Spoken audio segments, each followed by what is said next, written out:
formula prescriptions, because as you've seen and you reported, a lot of these places are burned to the ground. There's not a single thing left in their homes. And so if they contact disasterassistance.gov, anybody who's lost anything or anything of consequence, disasterassistance.gov or 1-800-2, 1-800-2, I beg your pardon, 1-800-621-3362. That's disasterassistance.gov, 1-800-621-3362 to get the kind of help they need for everything from the basics that they don't have access to right now. And this morning, due to the magnitude of the disaster, I was talking with the governor, and he requested if I could increase the federal funding that was authorized under this legislation from 75% to 90%. We're increasing it to 100% of all the costs to be covered by the federal government for both the fire management assistance grants and the elements of what they call the disaster declaration. So today I'm announcing that the federal government will cover 100% of the cost for 180 days. This is going to pay for things like debris and hazard material removal, temporary shelters, first responders' salaries, and all necessary measures to protect life and property. And folks, I want to underscore, I told the governor and local officials, spare no expense to do what they need to do and contain these fires and in their communities that are really been devastated. And we're doing literally everything we can at a federal level. That's also why I call this group of folks around this table of all relevant federal departments and agencies together to discuss what more we can do. And some of the folks around the screen as well. Before we begin things, here's an update on where things stand right now. First, we're focused on helping contain these fires. Over the last 24 hours, the United States Forest Service, working with state and local responders, has suppressed over 50 fire starts. And the fire in the Hollywood Hills has been contained by brave firefighters risking their lives. Right now, 3 major fires are still burning in the Pacific Palisades, in Pasadena, and in Sylmar. I want to be clear. What I know from talking to the governor, that there are concerns out there that there's also been a water shortage. The fact is, the utilities understandably shut off power because they're worried the lines that they carried energy were going to be blown down and spark additional fires. But the Cal Fire, when it did that, it cut off the ability to generate pumping the water. That's what caused the lack of water in these hydrants. And so Cal Fire is bringing in generators to get these pumps up and working again so that there's no longer a shortage of water coming out of these hydrants. I'm also surging all federal resources possible to Southern California, including 400 additional federal firefighters, over 30 firefighting helicopters and planes, federally supplied, firefighting planes and helicopters, and 8 Department of Defense C-130s that are equipped to suppress wildfires. Today, the Secretary of Defense also authorized 500 wildfire ground clearing personnel from the Defense Department. And I've directed the department to continue resources that can be provided for public safety and security. And we've secured additional firefighting aircraft from our allies in Canada as well. On Southern California, we're going to keep at it. We're sticking with this. We expect there may be the winds are likely, and so we're going to continue to sending everything, literally every resource we can find that's appropriate. Governor and the first responder. In this place, lost everything. Reported on, you've seen the homes just burned to the ground. Whole areas burned to the ground. One place, and they've lost everything. As I said, since the fire started, the state to help Residents get shelter, groceries, prescription goods like baby formula. Also sent Dr. Criswell months on the ground. She was supposed to be on this call, but we have a deputy here because she is out in the field with the governor right now. So the message is people, we are with you, not going anywhere. First responders, you are heroes. They're out there, won't go beyond that, but risking, and homes are in danger, families are in danger. The first responders, you really are, it's not hyperbole, 6 years, only heroes. This is the most widespread, devastating fire in California's history. It's amazing. There's nobody under the press has been covering this on a minute-to-minute basis. And you literally have to run into the flames, these firefighters. You know, that old God-made man firefighters who runs in the flames, leaving their own families and who may be in harm's way as well. So we owe you. Where you get every resource you need. By this disaster, you're living through a nightmare. Through this and eventually recover and rebuild. I'm going to turn it over now to the Vice President before we go on to the folks in the positions as well as Madam Vice President. I know you're directly affected, so you fire away. Thank you, Mr. President, and also that everyone around this table has been doing with urgency matter. Seeing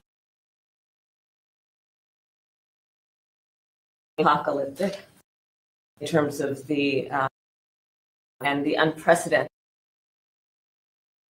and what we are situation really dynamic. It is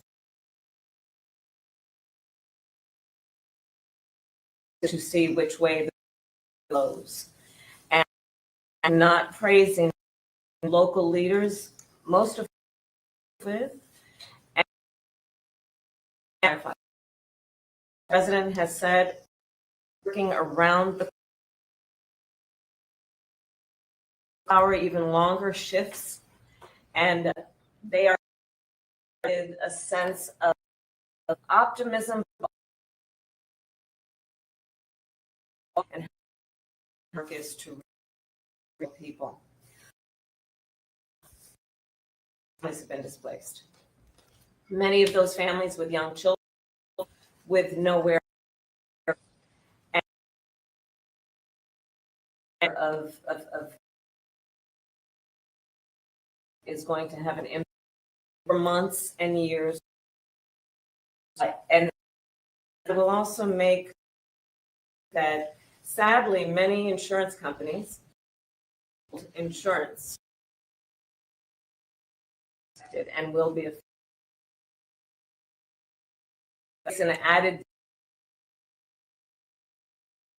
I think that is an important. Hopefully there can be that issue because these families, so many will not have cover in any meaningful way. And many of them have lost everything.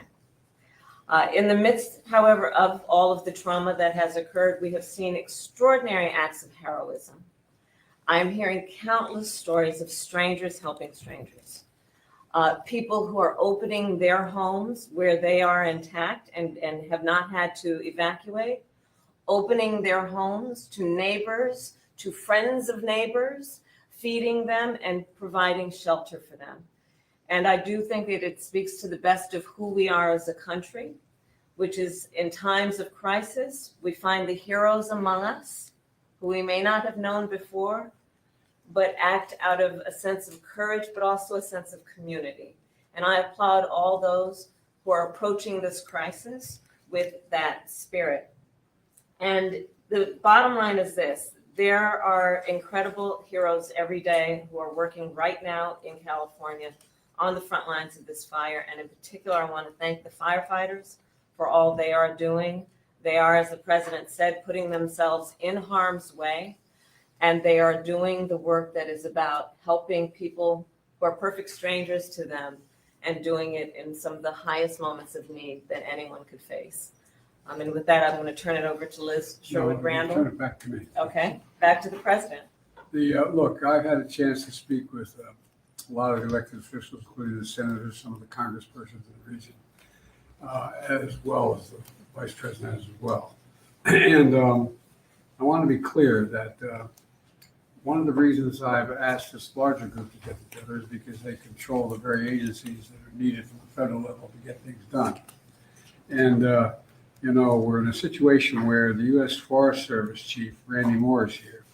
And he's going to provide an update in the fire situation in Los Angeles to discuss how the U.S. Fire Service, the U.S. Forest Service is assisting Los Angeles and the state of California with fighting the wildfire, including the action his team has taken to suppress new fire starts. So, Chief, why don't you fire away? Thank you, Mr. President, Madam Vice President. It's great to see you. I, too, consider California my home. Yes. And so it's great to be here to talk about this dramatic situation that we have. So the Forest Service and the Department of Interior are actively engaged in supporting the response to the wildfires in Southern California. And there are 4 major fires that we currently have going on. The Forest Service is in unified command with LA County, as well as other local city agencies. We are looking at the Eaton, the Hearst, and the Lydia. And if you look at that area there, that's the northernmost part of that area where the fires have taken place. The Palisades Fire, which CAL FIRE is in control of. And then we have a new start, which is this Sundown Fire that just started last night. And it also has potential to expand quite significantly just based on the location it's at, but also the winds that are expected to continue. Right now, when I look at the mutual aid system in California, I want you to know that it's second to none in terms of how that system works and how it really moves to activate the federal firefighting community and how it is activated and engaged. You know, every year we prepare for these Santa Ana winds. It's just that what is happening now is happening sooner. It's happening at a time now where we normally are at our lowest. Taking in our climate, truly fire situations, and it's something that we all need to be mindful of, and this is a good indication of that. To give you an example, there's a fire source during these Santa Ana winds. It has the potential for explosive growth and spread, and when that happens, be controlled. Now, in addition to this, when these winds are high, resources cannot fly, so it limits a lot of the potential area of support. As of this morning, there were over 4,000 large fires, 600 federal work, which means for the Department of Interior, and it doesn't include many who are assigned to their home units to provide. To give you an idea of the unsung heroes, in the last 24 hours, we've had 50 starts, and the initial attack success has been wonderful. So we've stopped the potential added to these 4 significant fires. And that's what I mean by having initial attack crews stay put or pre-positioned across the state in intelligence. And so I wanted to mention that because we talk about the active fire suppression, but there's so much that takes place behind the scenes that limits the amount of fires that our firefighters have to respond to. The president did an excellent job of mentioning all of the resources that's available. I won't go over those, but we have equipment that's out there that when the winds allow us, would be in the air fighting those fires. We also have a number of private contract crews that we're working with. We're working wonderfully with the state, county, and other federal firefighters, also the tribal firefighters as well in the communities. And we're looking at these maps, which we call the tanker. There's 8 of them. And they're, like I said, this time of the year, we're not ready for that. But with 4 to 48 hours, we'll have all 8. That's these aircrafts require lead planes to lead them into these fires. And so we're having to go through that whole process and ramp up really quick. The check rides. We're also working with our Canadian partners to mobilize 2 CL-415. These are water scoopers. They will clear customs on Monday, and they'll be available after they clear federal inspections and the check rides. An important thing to aviation resources require a lot of support in the form of airport space, helicopter managers, area supervision. And so we're working with our state and local and federal agencies to identify these aviation support resources to be sure that we can respond effectively. And the amount of fires that we've responded to hours, and I mentioned the 50 fires in the last 24 hours. We continue to have new starts. We're continuing to monitor the types of activities. We have about 8,000 firefighters on standby to add to this if need be.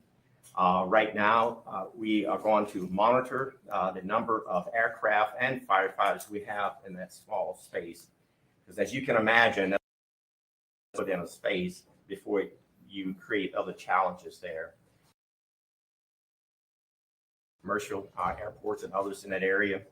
You also, unfortunately, have drones in the air, which is a concern to our pilots and to the safety of the aircraft. Have to be mindful of that. I only bring it up to let you know that this is not a very easy environment to operate within. Our firefighters, both federal, state, and local and tribal, are doing and what I consider to be some significant challenges in a significant environment. I think, as I look at some of the tend to ask, it's typical that the causes of fires isn't known immediately because resources are really focused on the response. Our causes are investigated, and I want to be upfront with that. Each one of us will be investigated to see what the cause and origins of them are.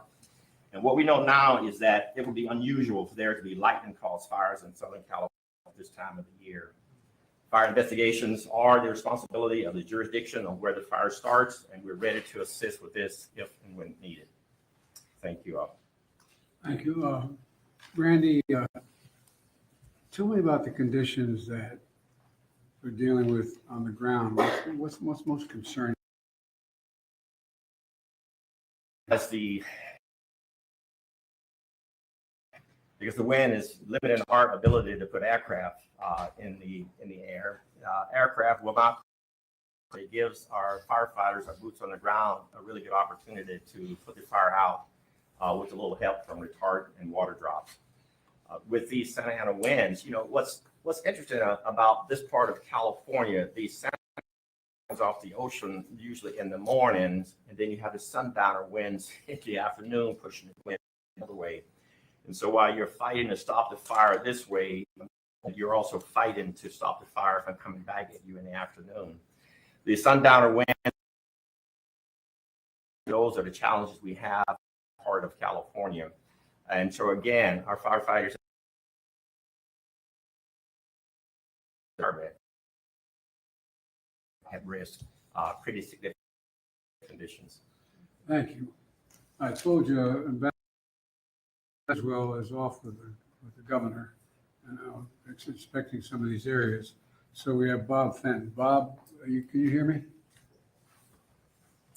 Hello, Bob. Sir, Mr. President, I hear you. Fire away. When you're me, sir, I'm there. So the administration, right now, the governor, the mayor of LA County, local officials, get a briefing on the fire, understand what the needs are as we move forward, not only with regard to the firefight, which Chief Moore was talking about, but also to regard to support for the population displaced. Over 360,000 under mandatory evacuations, thousands more warnings. And so what we're doing, that we're able to provide any support to individuals, any assistance for the shelter, any assistance for feeding, and then through the programs that we provide to our individual assistants that you guys to the declaration, we're able to assist individuals with funding to offset their hotel costs. So applying to FEMA on the 1-862 number is important, or disasterassistance.gov. We're sending teams out to the shelters. We know that there'll be for mental health specialists, yes, on providing that. As the Vice President talked about, insurance is problematic. The fires, and so now changes in our authorities help now with those that are uninsured, which you see more and more. But we want those that are insured to start seeking assistance to their insurance companies. Our programs can help individuals, especially displaced and who have lost their homes, with rental assistance until they can rebuild, and ultimately provide temporary housing. So we're in discussions with state and local government on how we will meet those housing needs by using available stockage here, but how can we help rebuild? And then lastly, I would just say that removal of all the hazardous fire and how to remove that safely, or rely on federal partners, engineers and others, that technical assistance help to support the safe removal, so that ultimately things that we will see in the next couple of days is starting that discussion on how do we rebuild, and not only rebuild, but rebuild more resilient and bring together state, local, federal agencies to start that discussion in the weeks to months ahead. We're focused on meeting the immediate needs of the, but already starting to work on recovery and the full weight of the federal government and all the resources to help California in that endeavor. Well, what challenges are Also, I got. Oh, sorry, go ahead. I think the biggest is going to be the mental. Lost everything. So drastic. They destroy everything very quickly. Individuals don't have to leave, and so I think a significant mental health strain, followed by a need to help individuals recover and rebuild. And the Vice President is exactly right. Why I suspect that many have insurance, many are underinsured.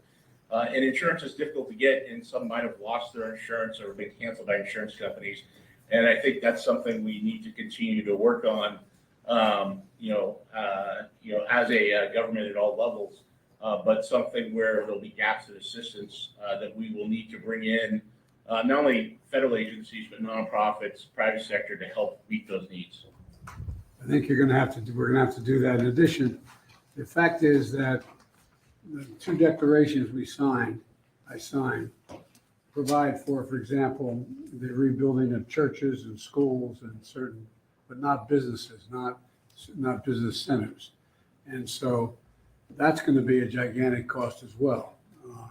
But the debris removal is a big deal. And that's going to take a long time, isn't it? Yeah, it will take some time to remove the debris.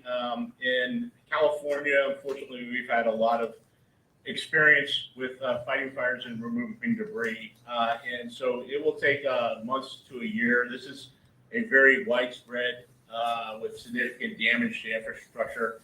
And we want to not only immediately remove the hazards, things like propane tanks, some of the power cells that are there, and other contaminants that may be in households. and make sure that they're safe to re-enter, and we look for personal effects. But then the second part is removing that ash, and what we've done before is help people with the removal so that we can get down on the grade and then immediately start rebuilding. All right, I appreciate what you're doing, and those, like you said, 360,000 people have been evacuated so far. Sure, appreciate. Go ahead, what were you gonna say?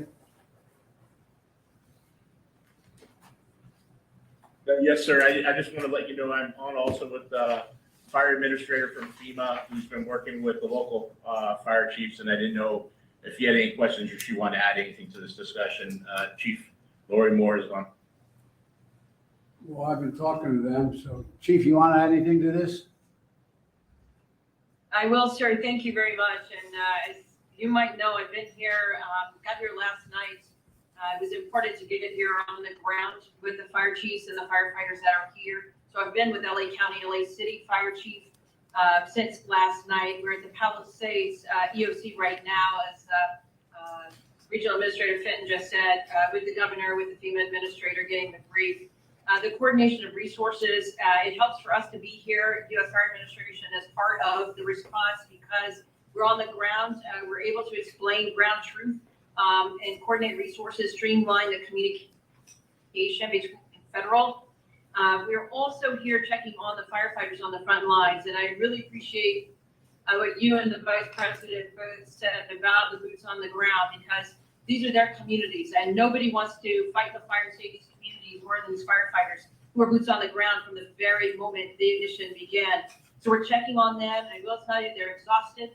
Obviously, many of them have been more than 6 hours on this now. They are able to take a quick nap sometimes in the truck, but they are on the job, and they keep fighting. And so they need to know that they matter. And so it's important that I show up with them, to see them, to say thank you, and to let them know that we are watching, that we know what they're doing. We want to make sure that we're here when injuries happen. And so we did have an injured firefighter in LA County, fell through a 3-story roof just about 2 hours ago. So several major injuries in the hospital. I'll be going to shortly. It's about the response too, because often response mechanics, everything that is happening, questions as you might imagine and are addressing.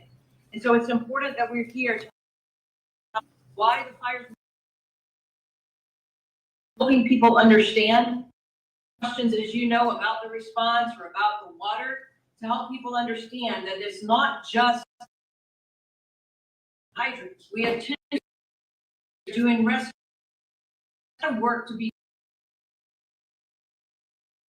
that these fire professionals are here and to continue to learn, because unfortunately to how to prevent. It's important that we do that as well. Remain on the ground. I'm here for days that we this conversation. We are part of the conversation. Went out yesterday and met with those police officers, because there's also worry about looting, and they are little people. They're making sense. But I think you're right that is humanly possible. There's going to be a need for help in terms of these folks. There's going to be the mental health issues, and we got to make sure. All right, now Deputy Secretary of Defense Kate Hicks. Secretary, why don't you tell us what you and I and others have been talking about the Defense Department doing? And President, Madam Vice Chief. Yeah. We are very much leaning in here at the Defense Department to support state and local partners, agency partners, and sector that you've already heard from. And that includes every tool that causes us to always lean. Our partners understand what we could bring and be responsive to requests that they're coming forward with. And we have been in some requests. Mission in a moment to Chairman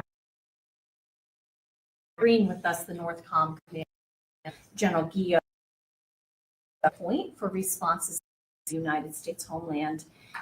Secretary Austin this morning out in Germany already, his opening remarks for the Ukraine Defense Contact Group spoke explicitly to our efforts underway now to provide search to front and center even while he's concluding this important work. We already have, we are ready, as I said, engage with our efforts with your permission.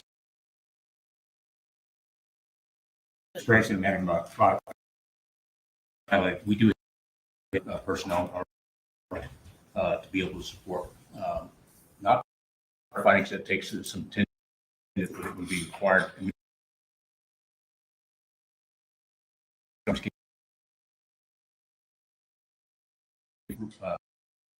With their helicopter, 10 U.S. 10 part helicopters. The winds have been challenging. It can also help search and incident response support. Those will be in place in the next 24 as by tomorrow, they'll have about 1,000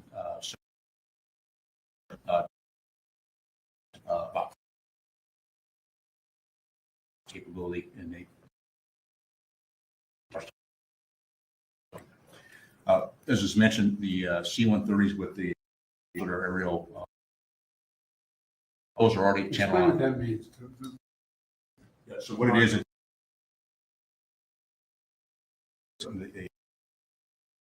C-130, and so it's able to push out either water or garden, and as was highlighted, prepared to do the firefighting season. This is several months prior to when they would typically do this. And so there's two C-130s that are already at Channel Island. They're just northwest of Los Angeles. The other 6 will be there within the next 24 hours or so. The first flight will start tomorrow, and then they will continue to be prepared to be able to support.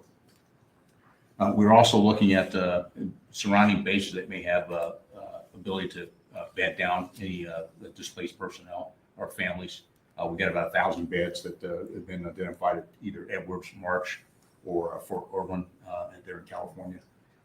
In addition, we're using March Air Reserve Base as a incident response area and getting that set up. Mr. President, last thing I would say is what I've, before I turn to General Guillaume, what we really try to do is identify things that we know we could lean forward on before there's even an ask. We want to make sure we cut down the timeline to get provided capability. We also want to make sure, I know that General Guillaume is communicating that with Ms. Griswold from FEMA, so that we want to make sure we, as I say, provide an a la carte menu of all the things we have available. So even if they don't have time to think about it, we're already looking ahead. Last thing I would say is when I met this afternoon with my staff, the thing we also talked about is there's immediate response, but it's also, as was highlighted, the longer term response of things that we'd have to be able to look at in recovery. And so we're already thinking ahead of what options DoD be able to provide to support. Any of your questions, and then I can turn You it to guys have been immediately responsive. Thank you. I mean, right on top of things. But let's turn to General. Good afternoon, Mr. President, and thank you, Chairman. Northcom, on behalf of the Department of Defense, is aggressively taking actions to deliver capabilities to California as soon as they are requested. So in addition to the aircraft and ground forces and the installation support that President Biden and Chairman Brown mentioned, we've identified other capabilities such as helicopter support, search and rescue, both from the ground or from the air, commodity distribution, route clearance, and medical capabilities that we've postured and have leaned forward to make sure that they're able to deploy to California and operate just as quickly as they are requested. And to do that, we're cooperating very closely with FEMA, with the state of California, and the National Guard Bureau to deliver the right capabilities at the right time for the women and men of California. Well, the Defense Department, I gotta say, stepped up immediately. I didn't even, matter of fact, I got a call what you need before I even asked. So thank you all. And you have incredible capacity and capabilities, and just getting them in place as quickly as possible is the most important thing. We're doing that right now. So I think you're gonna see an awful lot of help coming based on what you want to do, what you can do, and the entire department is surging capacities, in my understanding, including the aerial equipment to fight these fires. So thank you very much. Now, I'd like to speak to our Department of Energy Secretary Jennifer Granholm. She will brief us on power outages and initial assessments of impacts on the power grid in Los Angeles area.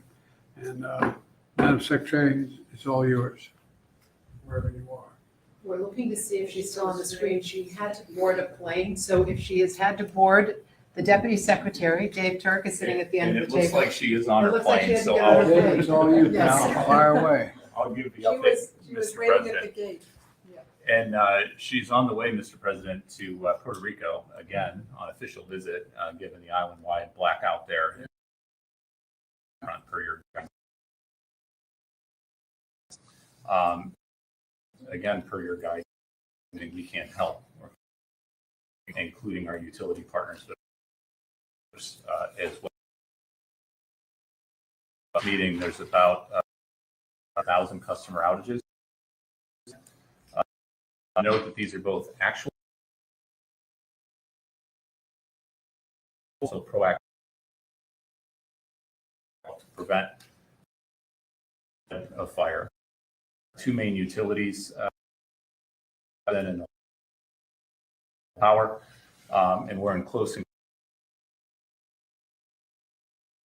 and Janice just a few hours to make sure we're doing everything we can.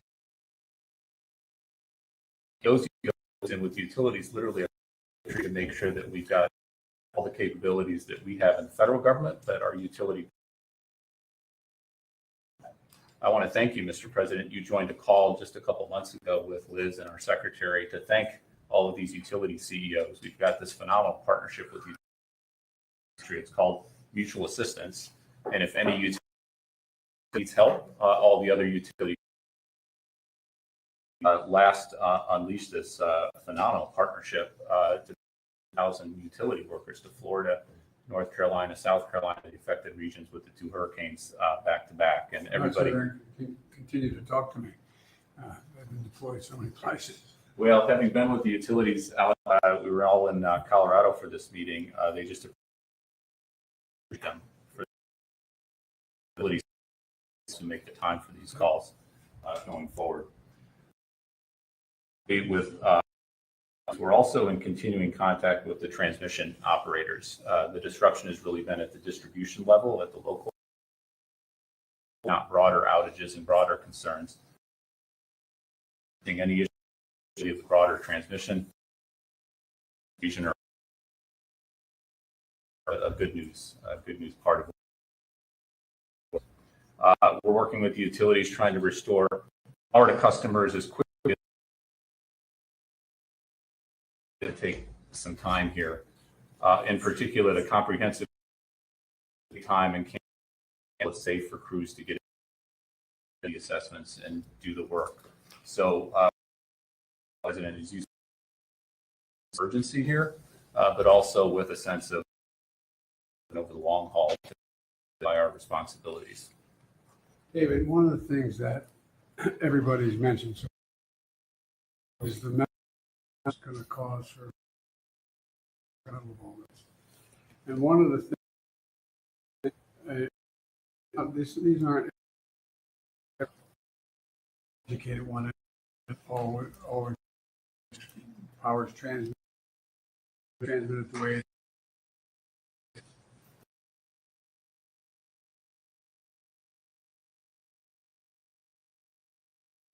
impact on the ability to, because there's because that, explain how that. This is an issue actually. I had a phone with the CEO of Southern Cal Edison to talk exactly about this and make sure we were doing everything we can on that front. The power issue, there's another, we can try to help also the pressure and making sure that we're thinking of these things holistically. And certainly my experience over the last 4 years under your leadership is one department, it's not one year that is responsible. Issues overlap in a lot of different ways. So we work with our EPA colleagues and others to make sure that we're bringing all of our expertise and explaining it to our fellow Americans. It's important that we give transparency and rely upon. Well, I think it's just people don't know how it functions. For example, aircraft flying over more territory where there have been wildfires and beyond, and an area larger than the entire state of Maryland, burned to the ground. And one of the problems has been that people don't understand that when these high winds occur, what happens is, or when these storms occur, these utility poles, these whole, those big lines, you see where all the lines are on, they fall to the ground in the middle of the forest. It's not just about raking the leaves under the trees. It's about the fires that causes. And so utilities have to shut down the ability to continue to transmit on those lines.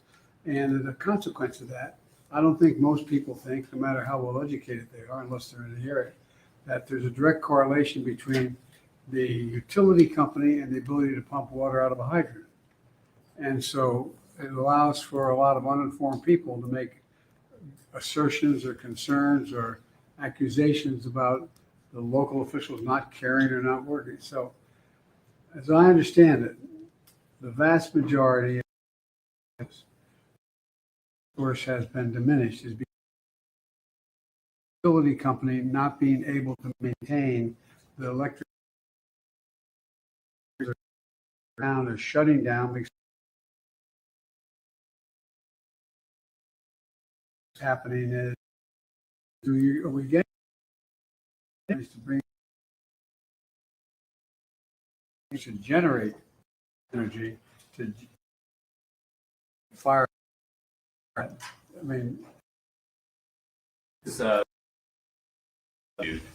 and folks who've been literally doing these, our civil servants and others, for their careers, that were solutions oriented.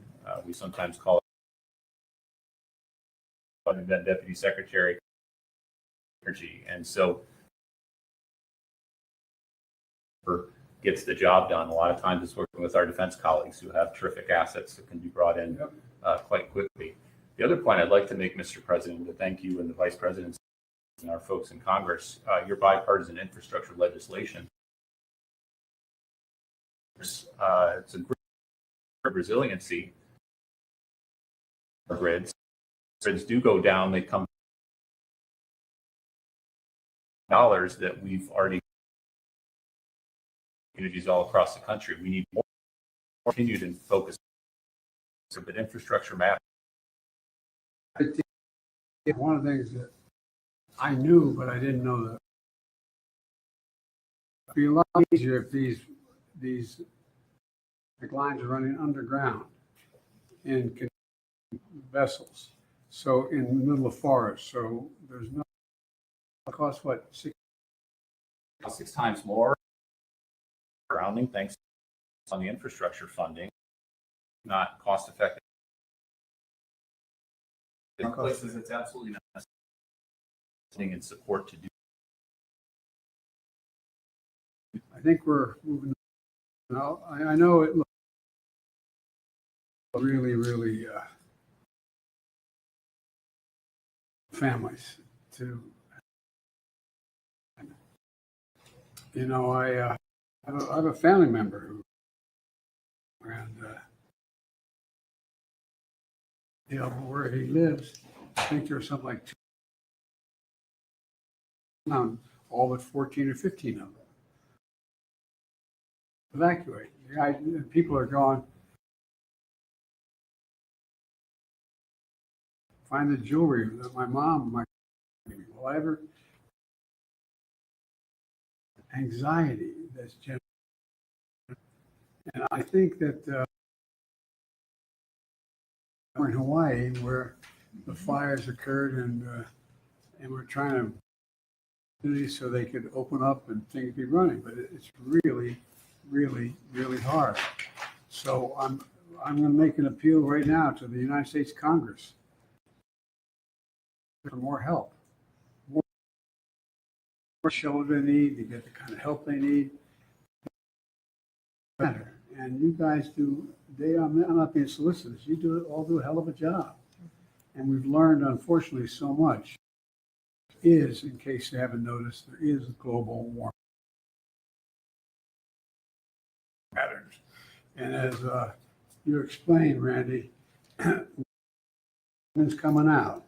You get the one going in, but and so my point is that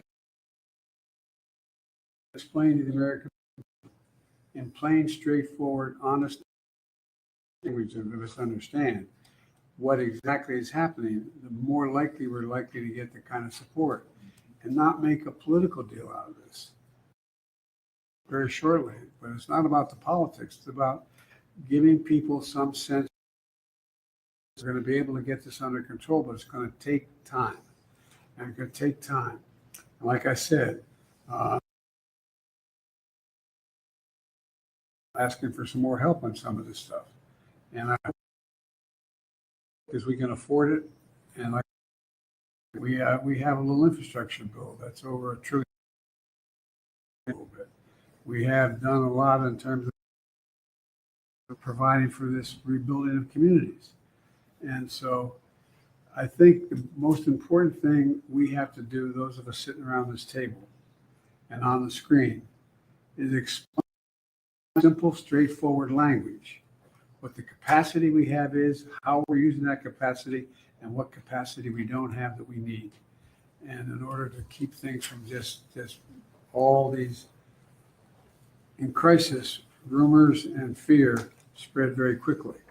And the most important thing is to let's just bring this down in an area, be honest with people, what's at stake, but be straightforward with them.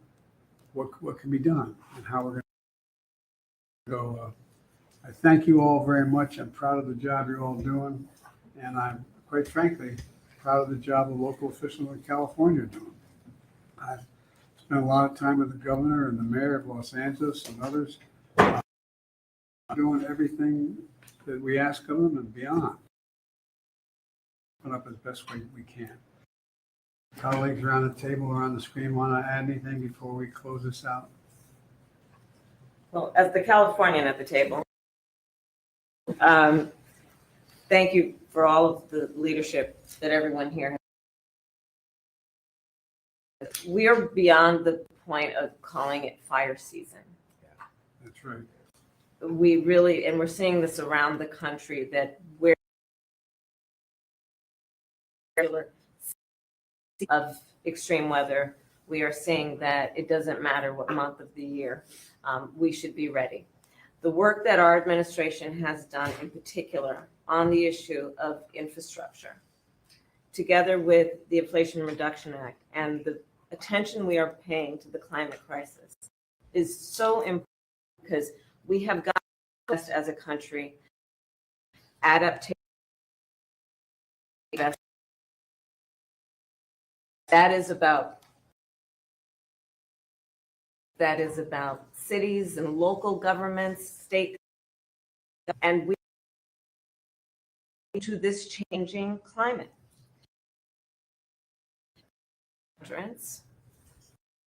To deal with an individual house fire, not with a wildfire that is taking on entire residential communities. Homes are provided for that fire to put more resources, and firefighters understanding that we are asking a lot. They know profession but we need to put more resources into those individual professionals and in that's times like this. So, Mr. Leadership, understand what we could do to changing climate to now in California doing that. My comments, and I think I agree with you, which will not surprise anybody. Look, there's a question from he said, all's changed. So the terrible beauty, all is climate change is fundamental, not just here, but around the world. Around the world.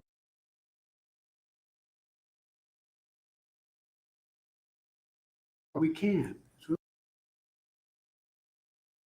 to begin with, acknowledge that there's a legislative way. There is global warming. It's real. It's having a profound impact. We have the capacity to respond if we exercise our good judgment. So thank you all. Appreciate it. Mr. President, do you have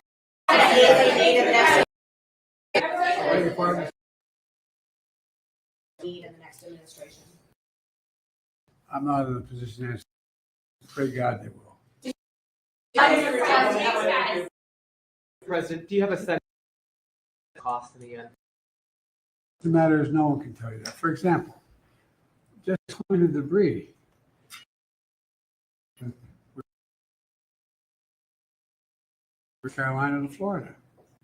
The cost of the debris cleanup is gigantic. The cost of replacing is almost exponential.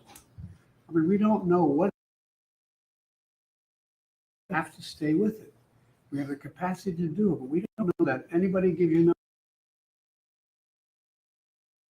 it's a big, big, big number. Mr. President, Whoa, wait. update us, please, on Hamas hostages and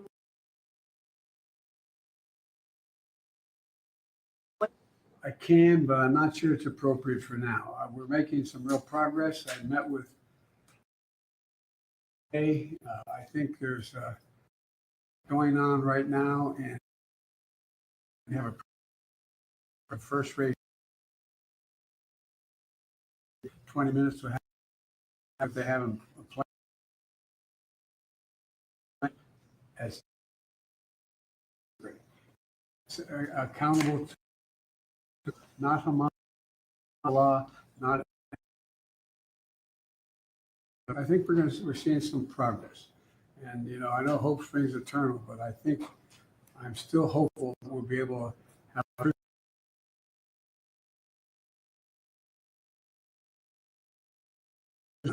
We need to get it done. Thank you all very much. What else can you do to help Ukraine before you leave your office? Thank you, folks. Thank you, everybody. Thank you, President.